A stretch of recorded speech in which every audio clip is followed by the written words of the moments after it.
بسم اللہ الرحمن الرحیم. ڈیئر اسٹوڈنٹس، السلام علیکم. آج میں آپ کو فیڈرل بورڈ کی 10ویں جماعت کی درسی کتاب کا پہلا سبق پروفیسر مرزا محمد سعید پڑھاؤں گی. جی، ہم اس کی تشریح کرتے ہیں. صبح اخباروں میں یہ خبر پڑھ کر دل دھک سے رہ گیا کہ پروفیسر مرزا محمد سعید کا آج سوئم ہے.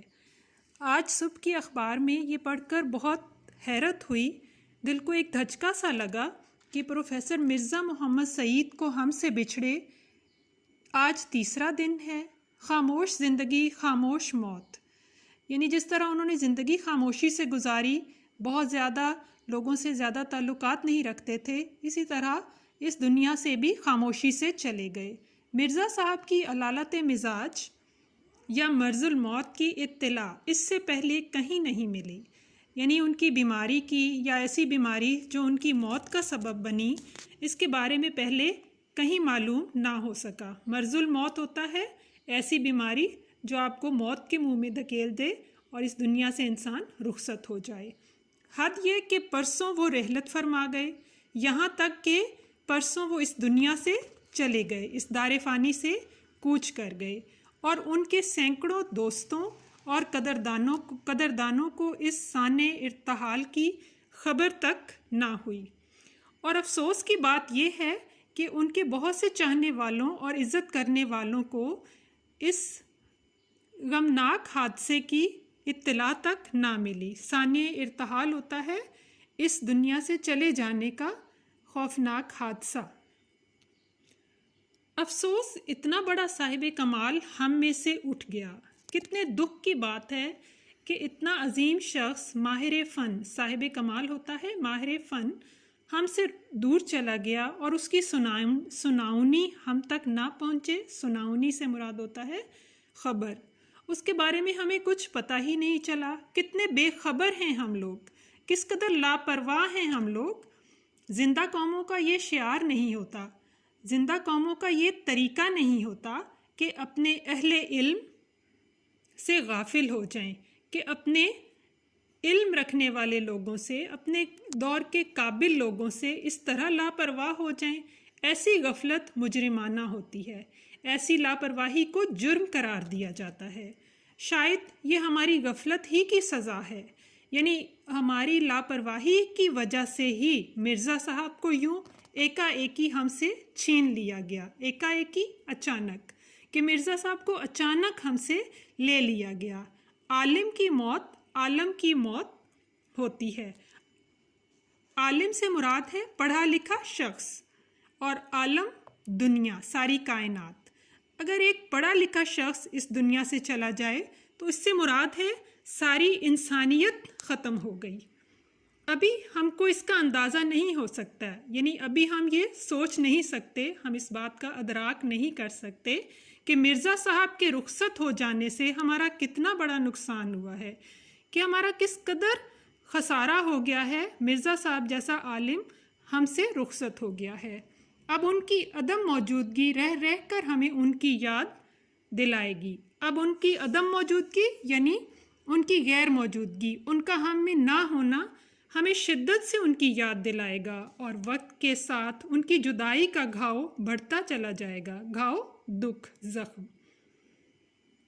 مرزا صاحب بہت ہی خاموش کام کرنے والوں میں سے تھے. یعنی مرزا صاحب نے کبھی شہرت کے لیے کام نہیں کیا تھا، نہ ہی وہ لوگوں سے اپنی تعریف چاہتے تھے. وہ کام کرتے تھے اور خاموشی سے کرتے تھے. یعنی اتنے خاموش کہ خود ان کے زمانے کے لوگ، کہ اکثر لوگ بھی ان کے علمی اور ادبی کارناموں سے واقف نہیں. یعنی ان کے ہم اثر لوگ بھی، ان کے ساتھ کام کرنے والے لوگ بھی ان کی علمی اور ادبی کاوشوں سے بہت زیادہ واقف نہیں، اس لیے کہ وہ شہرت سے دور بھاگتے تھے. دراصل خود مرزا صاحب شہرت سے گھبراتے تھے. یعنی انہیں مشہور ہونا پسند نہیں تھا، وہ پبلک پلیٹ فارم پر آنا پسند نہیں کرتے تھے. یعنی وہ لوگوں میں بہت زیادہ گھلنا ملنا اور لوگوں سے اپنی بہت زیادہ تعریف کروانا انہیں اچھا نہیں لگتا تھا. کام کرتے تھے ستائش کی تمنا اور صلے کی پرواہ سے بے نیاز ہو کر. یعنی انہیں کام سے لگن تھی. وہ ستائش یعنی تعریف کی خواہش نہیں رکھتے تھے، نہ ہی انہیں کوئی ایسا بدلہ چاہیے تھا کہ مجھے میرے کام کے بدلے میں شہرت ملے اور بہت زیادہ نیک نامی ہو اور لوگ مجھے بہت بڑا عالم کہیں۔ کام کرتے تھے اپنی تسکین کے لیے، تسکین سکون، خوشی، اپنی خوشی کے لیے کام کرتے تھے، اس لیے کہ انہیں کام کرنا ہوتا تھا، اس لیے کہ انہیں کام سے لگن تھی، وہ محنت کے عادی تھے۔ فرمائشی کام انہوں نے ساری عمر نہیں کیے، یعنی لوگوں کے کہنے پر انہوں نے آج تک کوئی تصنیف نہ لکھی، نہ کبھی کوئی ناول لکھا۔ کسی سے معاوضے کے طور پر پیسے لے کر کام کرنا انہیں پسند ہی نہیں تھا، بلکہ جب خود ان کا جی لکھنے کو چاہا، یعنی انہوں نے اس وقت ہی کام کیا جب ان کی خود مرضی ہوئی۔ مرزا صاحب کسی کو خوش کرنے کے لیے نہیں لکھتے تھے، مرزا صاحب پیسے کے لیے بھی نہیں لکھتے تھے، یعنی لوگوں کو خوش کرنے کے لیے یا پیسہ کمانے کے لیے، امیر شخص بننے کے لیے لکھنے کی خواہش نہ تھی۔ پیسے کی تو انہوں نے کبھی پرواہ ہی نہیں کی، بلکہ پیسے کے ذکر سے وہ چڑ جاتے تھے، یعنی پیسے سے انہیں کوئی لگاؤ نہیں تھا، پیسے کے ذکر سے انہیں برا محسوس ہوتا تھا، انہیں منانا مشکل ہو جاتا تھا۔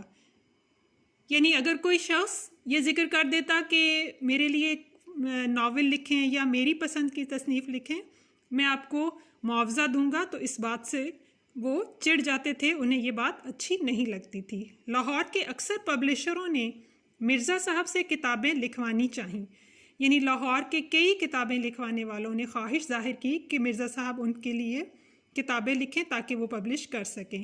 بڑی بڑی رقمیں پیش کیں، یعنی اس کے لیے انہوں نے بہت بڑے معاوضے بھی پیش کیے، مگر مرزا صاحب نے انہیں ایک لفظ بھی لکھ کر نہیں دیا، اور جب اپنا پہلا ناول یاسمین لکھا تو اپنے ایک شاگرد پبلشر کو بے مزد دے دیا، بے مزد بغیر مزدوری کے، یعنی کوئی معاوضہ نہ لیا۔ یہ آپ کے ایم سی کیوز میں آ سکتا ہے کوشچن کہ مرزا محمد سعید کا پہلا ناول کون سا ہے، تو آپ اس کا جواب یاد رکھیں، یاسمین ان کا پہلا ناول ہے، اور وہ انہوں نے اپنے ایک شاگرد پبلشر کو دیا اور اس کا کوئی معاوضہ نہ لیا۔ اس کے کچھ عرصے کے بعد دوسرا ناول خواب ہستی لکھا، اسے بھی بغیر کچھ لیے دیے چھپوا دیا۔ دوسرے ناول کا نام ہے خواب ہستی، یہ بھی بغیر کچھ لیے دیے چھپوا دیا۔ ایک پبلشر صاحب لاہور سے دلی محض اس غرض سے آئے تھے کہ مرزا صاحب سے ناول لکھوائیں گے۔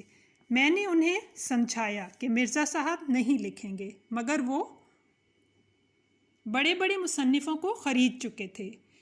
یہ پبلشر صاحب بہت سے مصنفین کو پیسہ دے کر اچھے اچھے ناول لکھوا چکے تھے، لیکن مرزا صاحب ایسے شخص نہ تھے کہ وہ ان کے لیے ناول لکھتے۔ نہ مانے، بولے ہم انہیں ایک ناول کا 1000 روپیہ دیں گے تو وہ کیوں نہیں لکھیں گے، یعنی بہت بڑا معاوضہ دینے کے لیے یہ پبلشر صاحب تیار تھے۔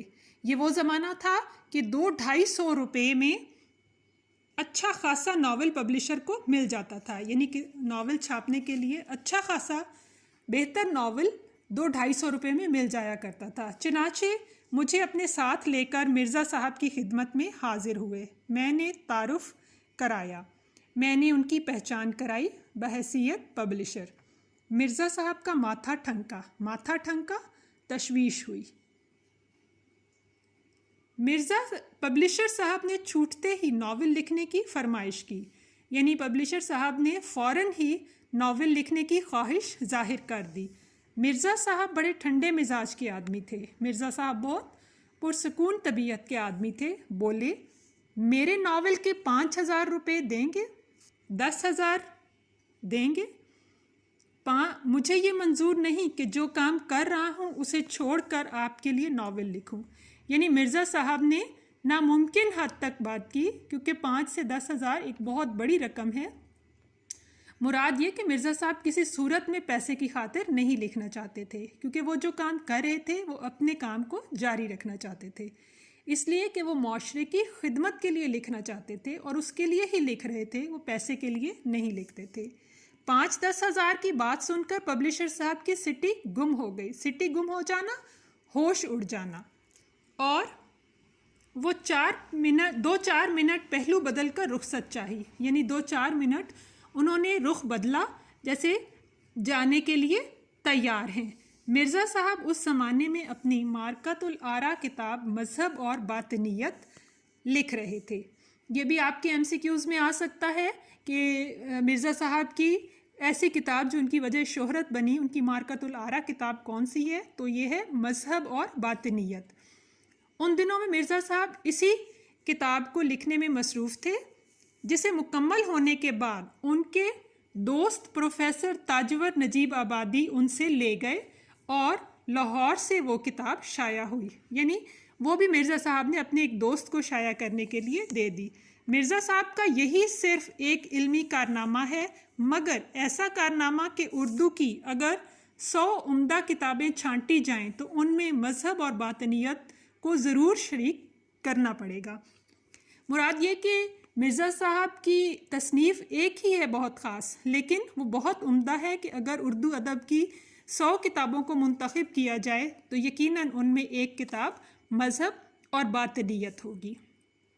مرزا صاحب دلی کے شرفاء کے ایک متمول خاندان کے چشم و چراغ تھے۔ متمول خاندان، کھاتا پیتا گھرانہ، چشم و چراغ بیٹا، یعنی ایک کھاتے پیتے گھرانے کے بیٹے تھے۔ طرحہ بیرم خان سے آگے بڑھ کر ایک راستہ سیدھے ہاتھ کو مڑ جاتا ہے۔ طرحہ ایسی جگہ جہاں سے 3 طرف راستے نکلتے ہوں، 3 طرف سڑکیں نکلتی ہوں۔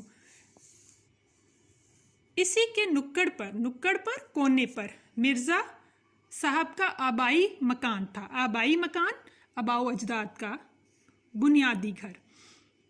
اسی علاقے میں سر سید احمد خان کا قدیم مکان بھی تھا۔ اسی علاقے میں ہمارے مشہور مصلح اور ہمارے مشہور رہنما سر سید احمد خان کا مکان بھی تھا۔ سر سید سے بھی مرزا صاحب کی عزیز داری تھی، عزیز داری رشتہ داری، اور منشی ذکا اللہ سے بھی ان کی قرابت داری تھی۔ قرابت داری قربت تھی، قریبی تعلق تھا۔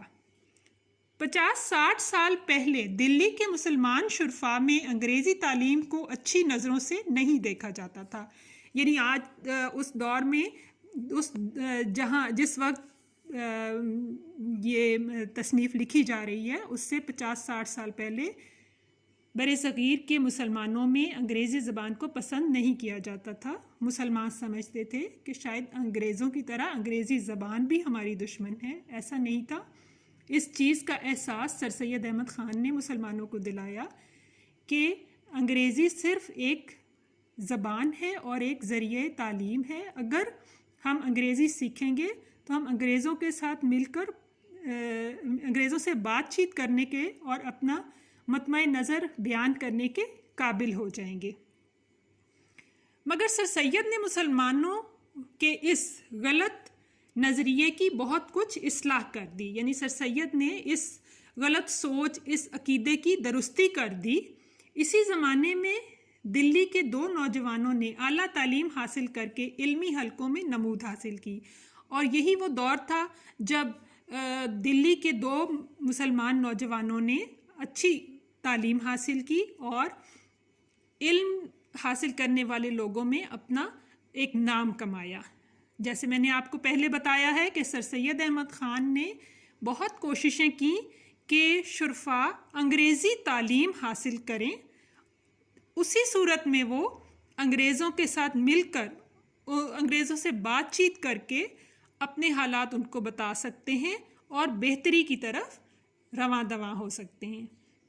ایک پروفیسر مشتاق احمد زاہدی تھے اور دوسرے پروفیسر مرزا محمد سعید، یعنی ابھی بات ہو رہی تھی کہ جن 2 مسلمان نوجوانوں نے انگریزی تعلیم حاصل کی، اعلیٰ تعلیم حاصل کی، ان میں پروفیسر مشتاق احمد زاہدی تھے اور دوسرے پروفیسر مرزا محمد سعید۔ مرزا صاحب نے اس صدی کے آغاز میں لاہور کے گورنمنٹ کالج میں تعلیم حاصل کی۔ ان کے استادوں میں علامہ اقبال بھی تھے، یعنی ان کے اساتذہ کرام میں علامہ اقبال کا بھی شمار ہوتا ہے، جن سے ان کے مخلصانہ تعلقات آخری دم تک قائم رہے، اور علامہ اقبال سے ان کے بہت پرخلوص تعلقات آخر تک قائم رہے۔ انگریزی ادبیات میں MA کی سند لینے کے بعد مرزا صاحب نے